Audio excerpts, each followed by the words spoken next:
probablement que c'est dans quelques années qu'on va réaliser ce qu'on annonce aujourd'hui. Lors du Forum métropolitain 2010, tous les élus réunis ont dressé le même constat. La région métropolitaine de Québec est à un tournant de son avenir. Nous devons aujourd'hui poser les bons gestes, les défis qui nous interpellent comme élus, comme citoyens, citoyennes, entreprises et gouvernements. Voici maintenant quelques exemples des choix qui nous attendent. D'ici 2031, nous aurons à accueillir près de 70 000 nouveaux ménages sur le territoire de la CMQ. Or, notre capacité d'accueil sera déjà utilisée à 100 % dès 2021. Même chose pour les secteurs industriels et commerciaux. Et même dilemme en transport, et on le sait tous, une région comme Québec doit être reliée au monde. Alors, accéder à notre région est indispensable, que ce soit pour les biens ou les personnes, que ce soit par voie ferroviaire, maritime ou aérienne. Nous avons choisi de relever ces défis et de hisser encore plus haut la région au niveau international, d'en assurer la croissance, d'accroître sa compétitivité et son attractivité. Pour y arriver, nous proposons 3 priorités pour le territoire de la région métropolitaine de Québec. Tout d'abord, nous devons mieux le structurer, c'est-à-dire avoir une organisation du territoire qui est davantage cohérente avec la mobilité durable. Aussi, nous devons attirer davantage, ce qui signifie de miser encore plus sur ce qui fait notre qualité de vie et encore mieux accompagner la croissance. Enfin, nous devons durer, ce qui se traduit par une consommation moindre d'espace dans le respect de nos espaces agricoles et naturels. Alors, que contient ce plan? Je vais laisser mes collègues vous le détailler. Merci. Il faut comprendre que c'est important, un plan métropolitain. Hein? C'est un peu comme dans nos villes, notre schéma. C'est qu'on imagine notre futur sur le territoire de la communauté métropolitaine pour les 15-20 prochaines années. Moi, je tiens encore une fois à souligner le travail des gens qui vont partir avec ça en consultation publique, présidé par M. Jean-Claude Bouchard. C'est encore une fois une tâche colossale que vous allez accomplir, puis d'aller entendre ce que les gens ont à nous dire pour probablement avoir, nous, ensuite, à peaufiner ce PMAD-là avant d'en faire une adoption finale. Alors, je pense que c'est vraiment un succès aujourd'hui. On peut s'applaudir d'avoir réussi à faire quand même assez rapidement, malgré tous les efforts que ça a pris, arriver à un consensus pour un plan métropolitain. Merci beaucoup. La MRC de la Côte-de-Beaupré a également donné son appui à ce plan.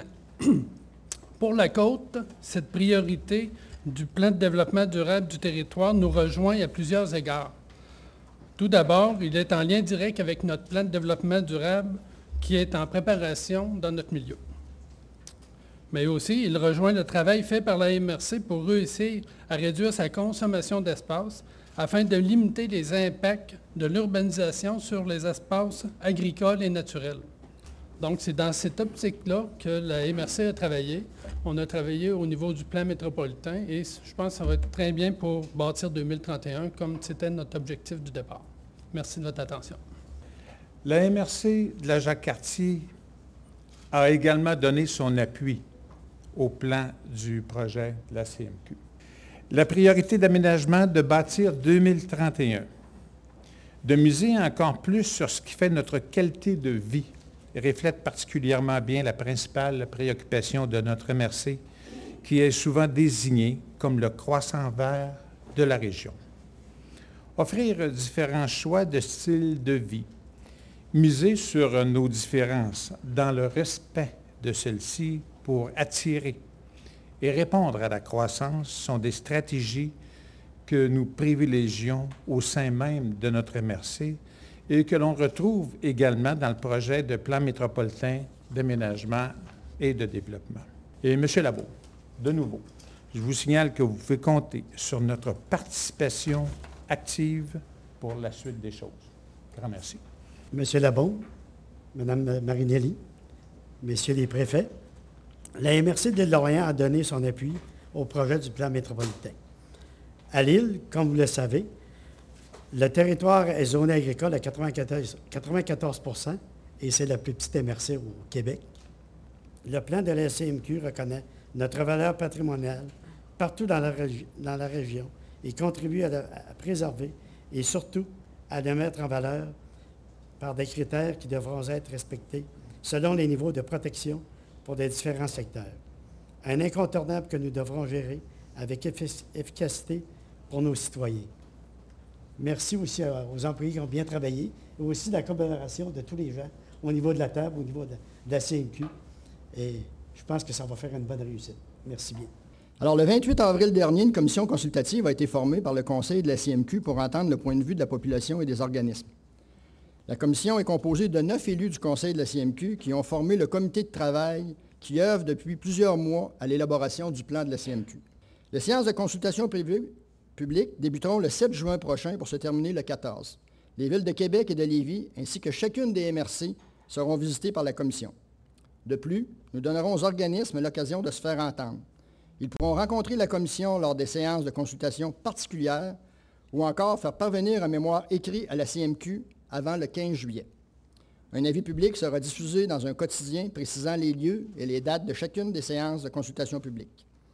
Aussi, je suis informé que déjà sur le site de la CMQ, on peut retrouver le document Bâtir 2031 ainsi que tous les documents qui ont conduit à sa réalisation. Alors, je vous remercie beaucoup de votre attention et encore une fois, le message le plus important ce matin, c'est d'inviter la population à se rendre aux diverses consultations publiques sur le territoire de la CMQ. Merci, bonne journée. Merci à tout le monde. J'invite les gens à venir aux consultations parce que les décisions qu'on prend là, ils vont avoir une importance capitale sur l'avenir de leur quotidien. Il faut le redire, ça va avoir une importance dans leur quotidien. Et moi, je vous dirais en terminant que maintenant que les observateurs se demandent ce qu'est le ministère de Québec après les élections, le ministère de Québec, c'est peut-être devenu notre capacité de nous entendre. Hein? Salut.